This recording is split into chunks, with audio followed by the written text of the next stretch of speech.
Hello everyone. So this is the next example of a bank final account. So look at the example.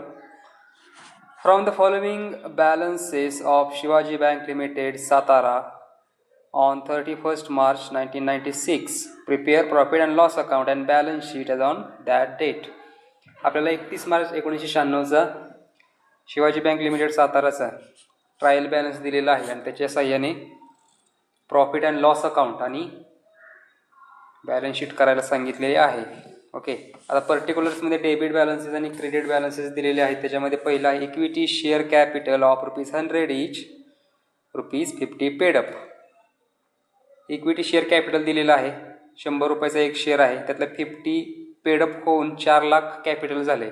याचा अर्थ authorised capital किती असणार आहे, तर 8 लाख असणार आहे. कारण की ₹100 शेअर ₹50 विकून 4 लाख जमा केलेत. मग ₹100 एक शेअर असेल तर ऑथोराइज्ड कॅपिटल असेल 8 लाख. ते येईल शेड्यूल नंबर 1 मध्ये कॅपिटल. त्यानंतर आहे profit and loss account on 1 April 1995. हा जो बॅलन्स आहे 1,60,000 तो कुठं जाईल, तो जाईल प्रॉफिट अँड लॉस अकाउंटला. जो नेट प्रॉफिट करंट इयरचा निघेल त्याच्यामध्ये हा प्रॉफिट प्रिव्हियस इयरचा ॲड होईल. त्यानंतर दिले current deposits, fixed deposit, saving bank account, हे तिन्ही डिपॉझिट्स आहेत आणि त्यामुळे ते शेड्यूल नंबर 3 मध्ये घ्यायचे. त्यानंतर दिलेला डायरेक्टर फीज, ऑडिटर फीज, हे दोन्ही ऑपरेटिंग एक्सपेंडिचर्स आहेत, त्यामुळे ते शेड्यूल नंबर 16 मध्ये घ्यायचे. यानंतर दिलेलं आहे furniture cost ₹4 lakh. Original cost जी फर्निचरची आहे ती 4 लाख आहे आणि जो डेप्रिसिएशन वजा होऊन त्याची रक्कम झालेली आहे 3,48,000. त्यानंतर पुढे दिले interest and discount received. Interest receive झालेला आहे तो कुठे जाईल, शेड्यूल नंबर 13 मध्ये जाईल. इंटरेस्ट अर्न या शेड्यूलमध्ये. त्यानंतर दिलेला आहे कमिशन अँड एक्सचेंज, हे ऑदर इन्कम आहे, क्रेडिट बॅलन्स आहे म्हटल्यावर तो जाईल शेड्यूल नंबर 14 मध्ये. त्यानंतर रिझर्व्ह फंड 16,000 दिलेला आहे, 1,40,000 दिलेला आहे, तो जाईल रिझर्व्ह अँड सरप्लस, हा स्टॅट्युटरी रिझर्व्ह आहे. त्यानंतर आहे commission printing and stationery 16,000, rent and taxes 34,000, salary 2,80,000. हे तिन्ही ऑपरेटिंग एक्सपेंडिचर्स, त्यामुळे ते शेड्यूल नंबर 16 मध्ये घ्यायचे ऑपरेटिंग एक्सपेन्सेस मध्ये. त्यानंतर दिलेला आहे बिल्डिंग कॉस्ट ₹12 लाख आणि बॅलन्स दिलेला आहे 9 लाख. बिल्डिंगच्या ओरिजिनल कॉस्ट आहे 12 लाख आणि त्याची करंट व्हॅल्यू जी आहे ते आहे 9 लाख. ती घ्यायची असेटला, फिक्स्ड असेट्स शेड्यूल नंबर 10 मध्ये. त्यानंतर नेक्स्ट आहे लॉ चार्जेस, हा ऑपरेटिंग एक्सपेंडिचर आहे. त्यानंतर आहे cash in hand and cash with RBI, हे दोन्हीही आयटम जे आहेत ते कुठे घ्यायचे, तर cash and balance with RBI schedule number 6 मध्ये. त्यानंतर दिले कॅश विथ अदर बँक्स, हे schedule number 7, balance with other banks and money at call या शेड्यूलमध्ये. नेक्स्ट आहे इन्व्हेस्टमेंट ॲट कॉस्ट, ही आहे फिक्स्ड असेट 4,80,000ची घ्यायची, फिक्स्ड असेट या शेड्यूलमध्ये शेड्यूल नंबर 10 मध्ये. त्यानंतर दिले लोन्स, कॅश क्रेडिट्स अँड ओव्हरड्राफ्ट्स, हे लोन्स प्रोव्हाइड केलेले आहेत त्यामुळे ते शेड्यूल नंबर 9 ॲडव्हान्सेस मध्ये घ्यायचे. त्यानंतर आहे बिल्स डिस्काउंटेड अँड परचेस्ड, हे सुद्धा ॲडव्हान्सेसच आहेत. बिल ऑफ एक्सचेंज काय केले, डिस्काउंटेड केले आणि ॲडव्हान्सेस प्रोव्हाइड केलेले आहेत आणि त्याच्यामुळे ती सुद्धा अमाऊंट ॲडव्हान्सेसमध्ये घ्यायची. नेक्स्ट आहे इंटरेस्ट पेड, इंटरेस्ट एक्सपेंडेडमध्ये घ्यायचं शेड्यूल नंबर 15 मध्ये. त्यानंतर आहे बॉरोविंग फ्रॉम लक्ष्मी बँक 8 लाख, हे बॉरोविंग्स. मग ते 4 नंबरचं शेड्यूल आपलं आहे ऑलरेडी बॉरोविंगचं नावाचं, त्याच्यामध्ये घ्यायचं. त्यानंतर आहे branch adjustment credit balance, credit balance आहे याचा अर्थ ती लायबिलिटी आहे म्हणून ती घ्यायची ऑदर लायबिलिटी. या पद्धतीने हे सर्व ट्रायल बॅलन्समधले आयटम्स कुठे घ्यायचे, रिस्पेक्टिव्ह शेड्यूल्समध्ये.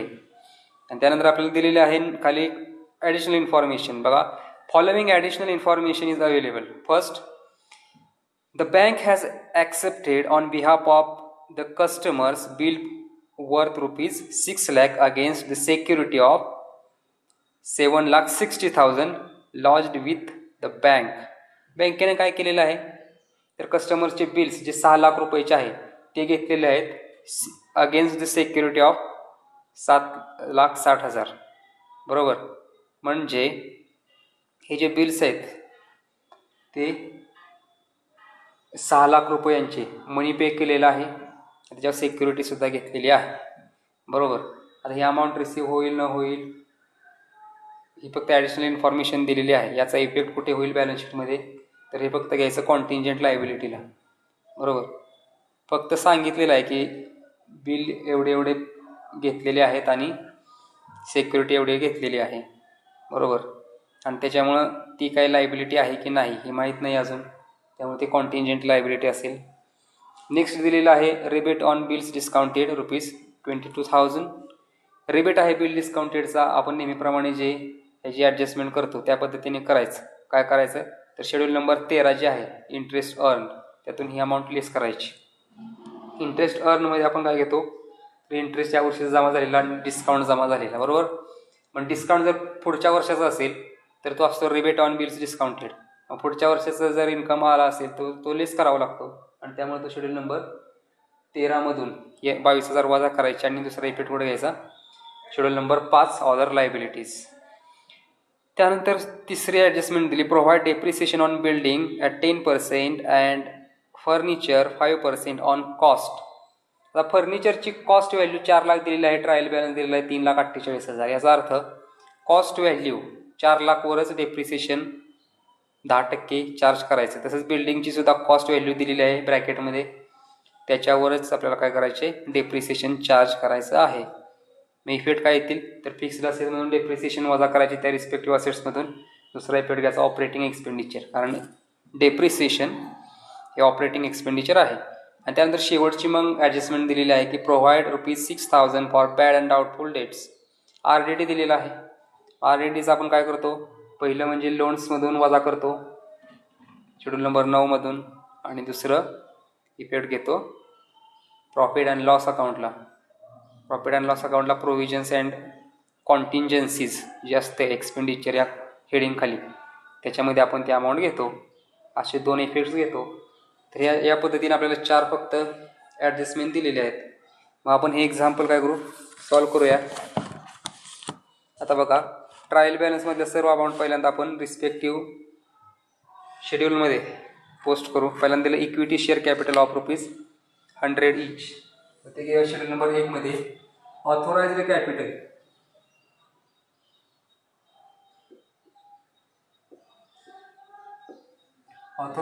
किती असणार आहे 8 लाख असणार आहे.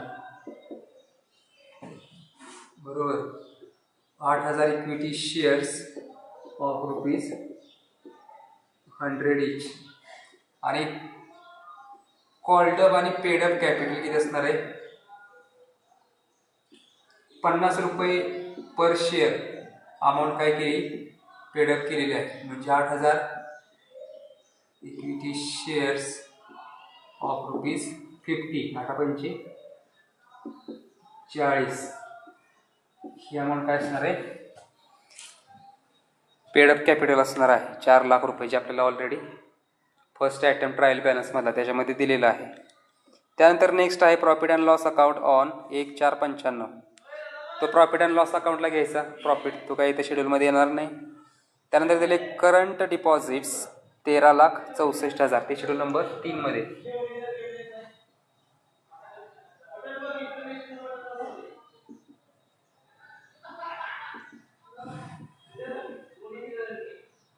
त्यानंतर डिपॉझिट्स आणखी दिलेले आहेत. सेविंग डिपॉझिट्स फिक्स्ड डिपॉझिट्स त्याच्या अगोदर दिलेले आहेत 15,60,000.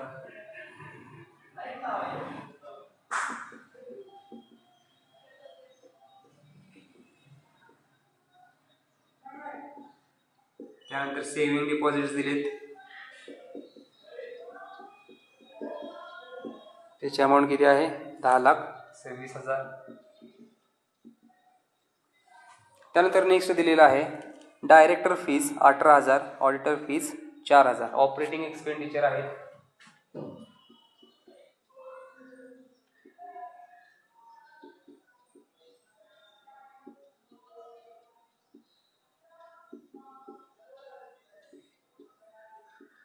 शेड्यूल नंबर 4मध्ये आपण घेतले. त्यानंतर दिले फर्निचर 3,48,000 फिक्स्ड असेट आहे. शेड्यूल नंबर 10मध्ये घ्यायचं.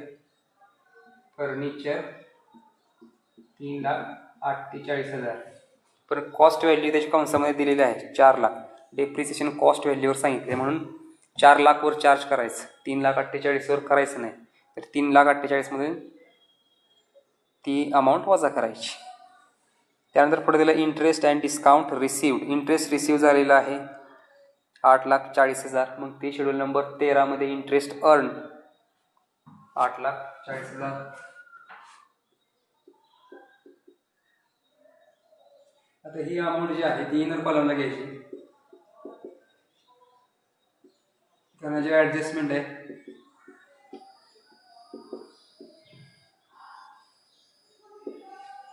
त्यानंतर नेक्स्ट काय दिलेलं आहे बघा की कमिशन अँड एक्सचेंज 4 लाख. ही कोणती आहे? ऑदर इन्कम अमाऊंट आहे, त्यामध्ये शेड्यूल नंबर 14 मध्ये घ्यायची. कमिशन अँड एक्सचेंज अमाऊंट किती दिली? 4 लाख रुपये.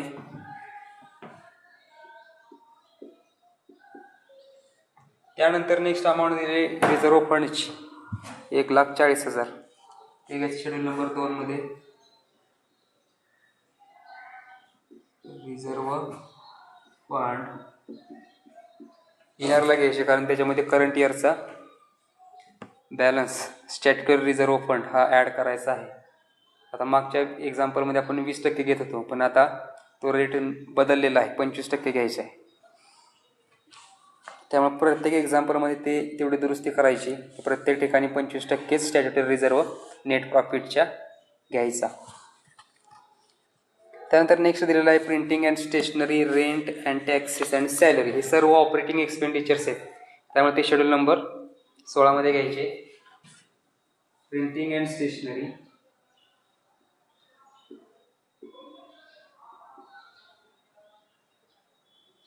Rent and taxes and salary.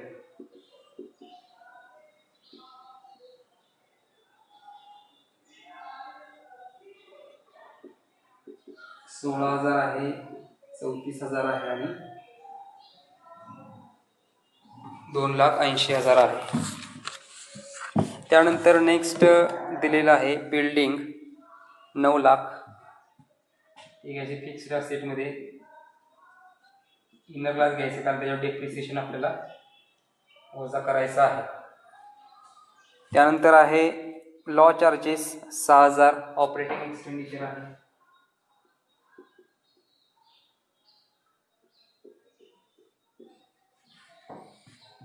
यानंतर आहे cash in hand 64,000.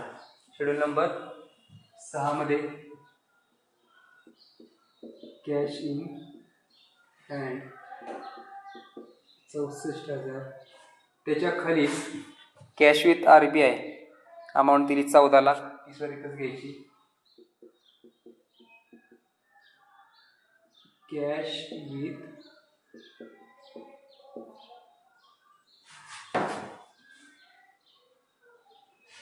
RBI 14 lakh घेतली. त्यानंतर आहे cash with other banks 13 lakh.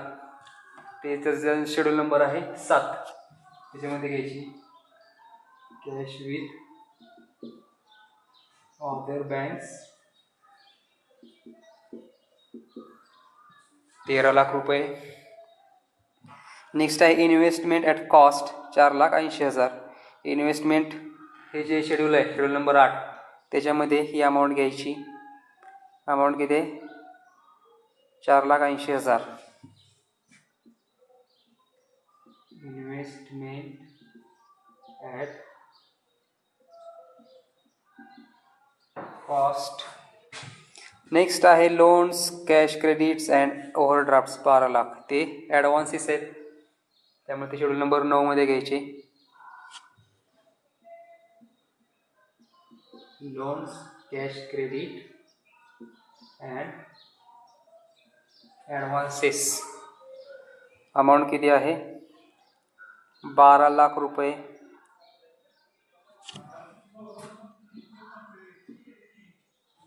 त्यानंतर नेक्स्ट अमाऊंट दिलेली आहे बिल्स डिस्काउंटेड अँड परचेस. ते सुद्धा ॲडव्हान्सेस आहेत, ते सुद्धा शेड्यूल नंबर 9 मध्ये घ्यायचं आहे. Bills purchased and discounted amount आहे 5,60,000. इनरला घ्यायची कारण त्याच्यातून आपल्याला रिबेट वजा करायचे. त्यानंतर इंटरेस्ट पेड 6 लाख, ते शेड्यूल नंबर 15 मध्ये इंटरेस्ट एक्सपेंडेड 6 लाख रुपये.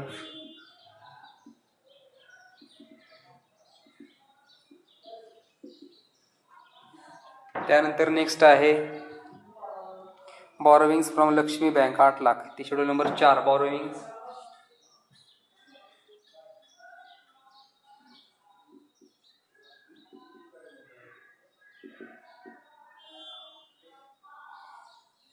अमाऊंट आहे 8 लाख रुपये. यानंतर दिलेला आहे branch adjustment 5,20,000, credit balance liability आहे म्हणून शेड्यूल नंबर 5 मध्ये घ्यायची. Branch adjustment credit balance 5,20,000. या पद्धतीने सर्व आपण ट्रायल बॅलन्सच्या अमाऊंट रिस्पेक्टिव्ह शेड्यूल्समध्ये पाठवलेले आहेत. आता आपल्याला पाहिजे ॲडजस्टमेंट्स. त्याच्यामध्ये पहिला आहे bank has accepted on behalf of customers bills worth ₹6 lakh. आता ती कॉन्टिंजंट लायबिलिटी आहे आणि त्याच्यामुळे त्या अमाऊंट आपण कुठे घ्यायची, कॉन्टिंजंट लायबिलिटीमध्ये घ्यायची. Acceptance endorsement and other obligations. Acceptances 6 lakh रुपये. यानंतर नेक्स्ट ॲडजस्टमेंट बघा की rebate on bill discount ₹22,000. Rebate आहे, आपण काय करतो शेड्यूल नंबर 13 मध्ये इंटरेस्ट रिसिवड आणि डिस्काउंट रिसिवड आहे तिथं. त्या डिस्काउंटमधून रिबेट आपण वजा करतो कारण तो पुढच्या वर्षीचा आहे 22,000. त्यामुळे तर लेस करूया आपण 22,000. लेस रिबेट 22,000. आउटरला किती 8,18,000 अमाऊंट येईल. त्याचा दुसरा इफेक्ट आपण करतो लायबिलिटी साईडला. रिबेट ऑन बिल्स डिस्काउंटेड 22,000 रुपये. त्यानंतर पुढची ॲडजस्टमेंट दिली provide depreciation on building 10%. Depreciation आहे बिल्डिंगवर 10%. बिल्डिंगमधून डेप्रिसिएशन वजा करू. डेप्रिसिएशनची अमाऊंट किती घ्यायची तर कॉस्ट व्हॅल्यू किती आहे बिल्डिंगची 12 लाख. 12 लाखवर 10% अमाऊंट घ्यायची 1,20,000. ती 9 लाखमधून वजा करायची 7,80,000. फर्निचरमधून सुद्धा डेप्रिसिएशन वजा करायची. किती टक्के आहे 5%. पण 5% कशावर कॉस्ट व्हॅल्यूवर. कॉस्ट व्हॅल्यू आहे फर्निचरची 4 लाख. 4 लाखवर 5% म्हणजे 20,000.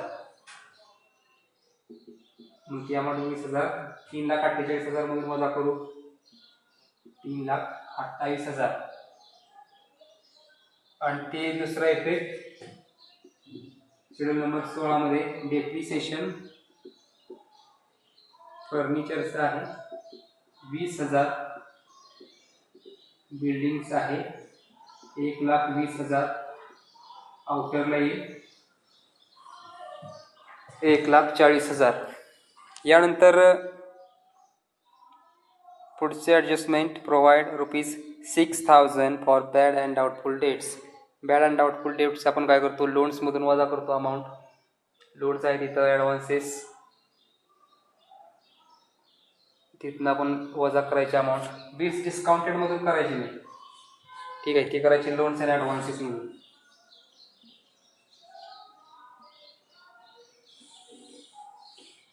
लोन्स अँड ॲडव्हान्सेस किती आहेत 12 लाख.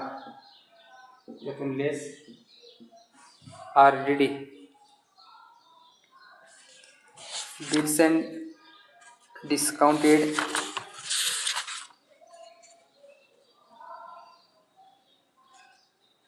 मधून RDD वजा किती करायची 6,000. 11,94,000 येईल. आणि खाली आपण घेतलं होतं बिल्स डिस्काउंटेड, त्याची अमाऊंट किती होती 5,60,000 हा झाला पहिला इफेक्ट RDTचा. आणि दुसरा प्रॉफिट अँड लॉस अकाउंटला आपण घेऊया. तर या पद्धती आपण सर्व ॲडजस्टमेंट ह्या सॉल्व केलेल्या आहेत. आता आपण काय करू, टोटल करूया. कॅपिटलची टोटल पहिल्यांदा येईल 4,00,000 रुपये. शेड्यूल नंबर 2ची टोटल आपल्याला करता येणार नाही, कारण रिझर्व्ह फंडमध्ये करंट इयरचा रिझर्व्ह ॲड करायचे आणि नेट प्रॉफिट आपल्याला ॲड करायचे. ओके. त्यानंतर शेड्यूल नंबर 3 मध्ये पण 3 आहे, तर 3,64,000, 15,60,000 आणि 10,26,000 याची जर टोटल केली तरी 39,50,000. नंतर शेड्यूल नंबर 4 मध्ये फक्त एकच आयटम आहे 8,00,000 रुपयांचा. शेड्यूल नंबर 5 मध्ये 2 आहेत, 5,20,000 आणि 22,000. एकूण अमाऊंट येईल 5,42,000. शेड्यूल नंबर 6 मध्ये 2 आहेत, 14,00,000 आणि 64,000. अमाऊंट येईल 14,64,000. शेड्यूल नंबर 7 मध्ये एकच अमाऊंट आहे 13,00,000, तेवढीच टोटल येईल. शेड्यूल नंबर 8 मध्ये 4,80,000 आहेत, तेवढीच टोटल येईल. शेड्यूल नंबर 9 मध्ये 11,94,000 आणि 5,60,000. अमाऊंट येईल 17,54,000. यानंतर फिक्स्ड असेट्स आहेत 3,28,000 आणि 7,80,000. अमाऊंट किती येईल,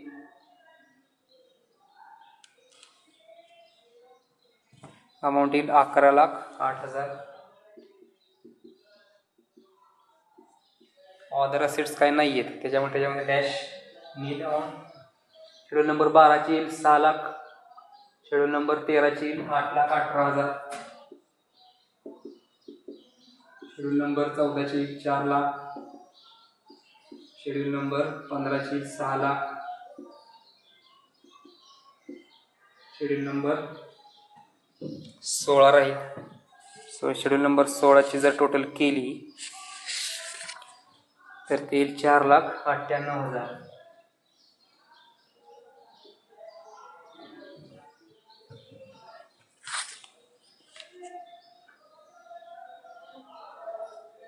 या पद्धतीने आपण सर्व अमाऊंट्स या घेतलेल्या आहेत.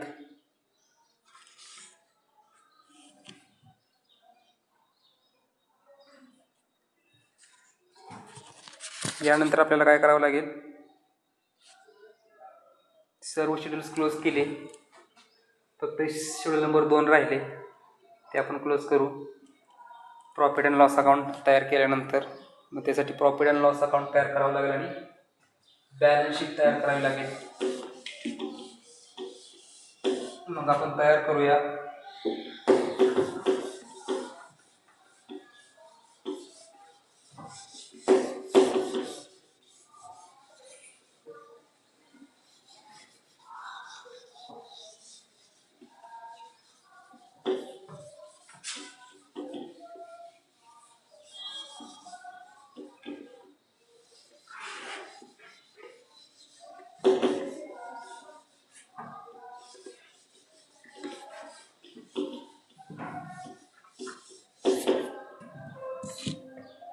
आपण तयार करू profit and loss account.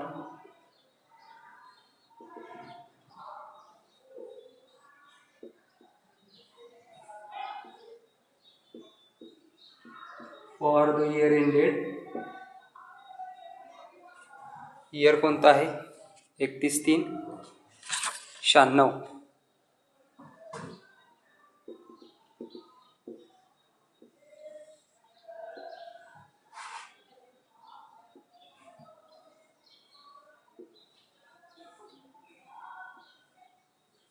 Column करू particulars. Schedule number 31/3/96 current year आणि 31/3/95 प्रिव्हियस इयर. पहिल्यांदा आपण काय घेतो, इन्कम घेतो. इन्कममध्ये मग पहिल्यांदा इंटरेस्ट अर्न हे आहे शेड्यूल नंबर 13. अदर इन्कम हे आहे शेड्यूल नंबर 14. याचे काय करतो आपण, टोटल करतो. यानंतर दुसरा आयटम येतो एक्सपेंडिचर. याच्यामध्ये पहिल्यांदा घेतो interest expended schedule number 15. Operating expenditure schedule number 16. Provisions and contingencies याचे आपण करतो टोटल. यानंतर तिसरा घेतो आपण प्रॉफिट और लॉस. त्याच्यामध्ये net profit of current year आणि previous year. Net profit brought forward याचे करतो आपण टोटल. आणि चौथं घेतो ॲप्रोप्रिएशन्स. याच्यामध्ये पहिल्यांदा घेतो ट्रान्सफर टू स्टॅट्युटरी रिझर्व. या पद्धतीने आपण प्रॉफिट अँड लॉस अकाउंट तयार करतो. तसंच बॅलन्स शीट सुद्धा तयार करूया. Balance sheet as on 31/3/96. इथं सुद्धा आपण 4 कॉलम तयार करूया. पर्टिक्युलर्स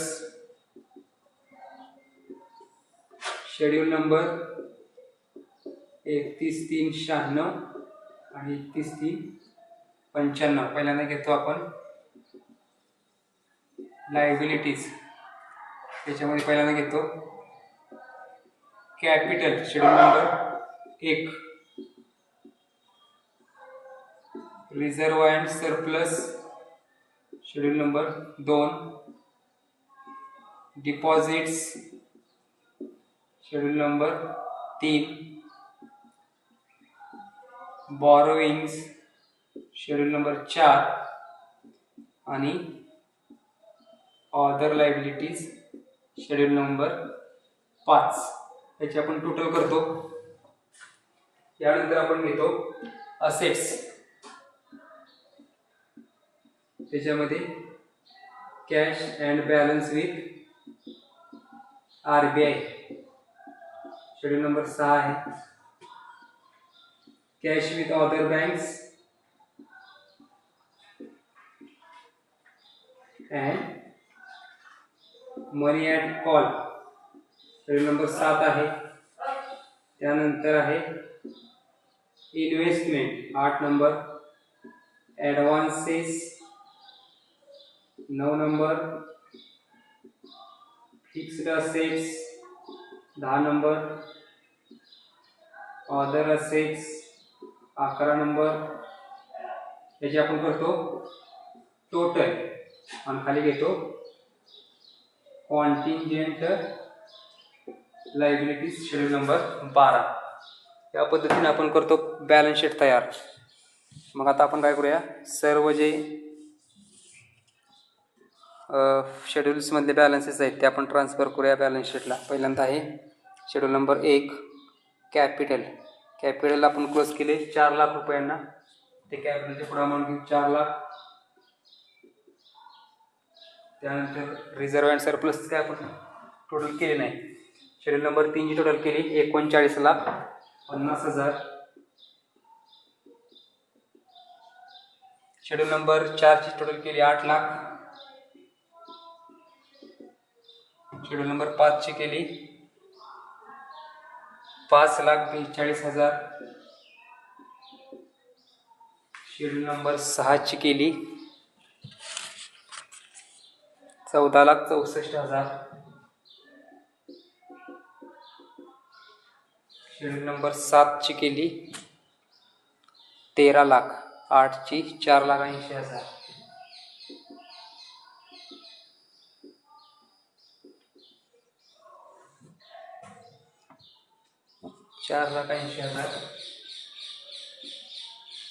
शेड्यूल नंबर 9ची आहे 17,54,000.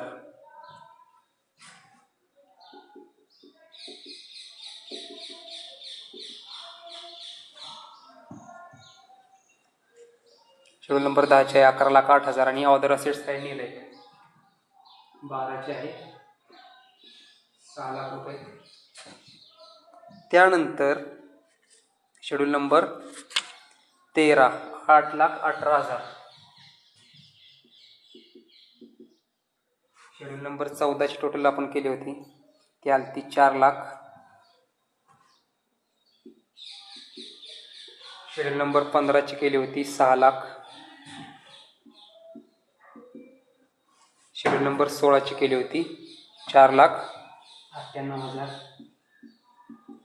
या पद्धतीने आपण सर्व शेड्यूल्स घेतले होते. आता आपल्याला काय करायचे, ॲडजस्टमेंटमध्ये जे आयटम्स प्रॉफिट अँड लॉस अकाउंटला घ्यायचे होते ते घेऊया. की आपल्याला दिलं होतं पहिल्यांदा ॲडजस्टमेंटमध्ये चौथी ॲडजस्टमेंट की ₹6,000 for bad and doubtful debts. मग त्या अमाऊंट आपण प्रोव्हिजन कॉन्टिन्जन्सीला घेतो. आणि दुसरा आपण इफेक्ट काय केला होता तर ती अमाऊंट केली होती लेस ॲडव्हान्सेसमधून. मग आपण प्रोव्हिजन्स अँड कॉन्टिन्जन्सीचं लिहिलेलं आहे बघा. त्याच्या पुढे घेऊया 6,000. बरोबर. आता आपण टोटल करूया इन्कम. टोटल इन्कम किती होईल 8,18,000 आणि 4 लाख 12,18,000. टोटल एक्सपेंडिचर किती आहेत 6 लाख 4,98,000 आणि 6,000 म्हणजे 10 लाख 11 लाख 4,000. आता इन्कम आहे 12,18,000, एक्सपेंडिचर आहे 11,04,000. या दोघांची वजाबाकी केली तर आपल्याला मिळेल नेट प्रॉफिट. मग नेट प्रॉफिट किती निघेल 1,14,000 निघेल करंट इयरचा प्रॉफिट. ट्रायल बॅलन्समध्ये आपल्याला प्रॉफिट दिला आहे बघा 2 नंबरला. Profit and loss account on 1/4/95 1,60,000. तर इथं प्रॉफिट ब्रॉड फॉरवर्डमध्ये घेऊया 1,60,000. मग आपल्याला मिळेल टोटल प्रॉफिट 1,14,000 आणि 1,60,000 म्हणजे 2,74,000. आता आपल्याला काय करायचे तर नेट प्रॉफिट करंट इयरच्या प्रॉफिटवर स्टॅट्युटरी रिझर्व्ह ट्रान्सफर करायचा 25%, 20% नाही. आपण मागच्या एक्झाम्पलमध्ये सर्व 20% घेतला होता, पण आता नियम बदलला आहे. आता 25% रिझर्व्ह ठेवावा लागतो, ट्रान्सफर करावं लागतं. त्यामुळं 1,14,000च्या 25% अमाऊंट घ्यायची. अमाऊंट किती येईल आपण अमाऊंट काढू, कारण एक्झाम्पल आपलं जे सॉल्व केलेलं आहे पुस्तकामध्ये त्याच्यामध्ये 20%ने केलेलं आहे. आपण करायचे 25%. अमाऊंट किती आहे 1,14,000 च्या 25% अमाऊंट येईल 28,500.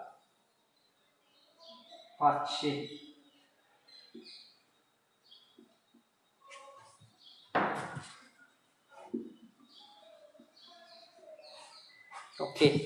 आता आपण काय करू टोटल घेऊ खाली 2,74,000 आणि 2,74,000 मधून 28,500 वजा करायचे 2,45,500. या अमाऊंट कुठे आपल्याला ट्रान्सफर करायचे शेड्यूल नंबर 2 मध्ये रिझर्व्ह अँड सरप्लस. हा बॅलन्स शीटचा भाग आहे त्यामुळे आपण तिथे लिहायचं balance carried over to balance sheet. Carried over to balance sheet किती 2,45,500. नेट प्रॉफिट किती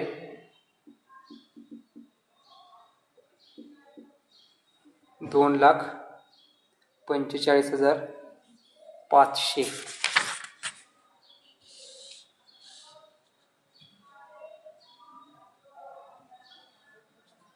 इथं काय म्हणायचं, balance of profit and loss account. त्यानंतर स्टॅट्युटरी रिझर्व आपल्याला दिलेला आहे करंट इयरचा. आपण किती ट्रान्सफर केला, 28,500. तो इथे घ्यायचा 28,500. 28,500 आणि मागचा रिझर्व फंड 1,40,000. एकूण अमाऊंट किती, 1,68,500. टोटल करायचे 1,68,500 प्लस 2,45,500. अमाऊंट येईल 4,14,000. मग ही अमाऊंट आपल्याला कुठे घ्यायची, ही अमाऊंट घ्यायची बॅलन्स शीटला. Reserve and surplus 4,14,000. या पद्धतीने आपण सर्व अमाऊंट्स बॅलन्स शीटला घेतले. बॅलन्स शीटची करायची टोटल. बॅलन्स शीटला लायबिलिटीज आहेत 4,00,000, 4,14,000, 39,000, 39,50,000, 8,00,000 आणि 5,42,000. टोटल येईल 61,06,000. इथं सुद्धा असेट्स आहेत 61,00,000.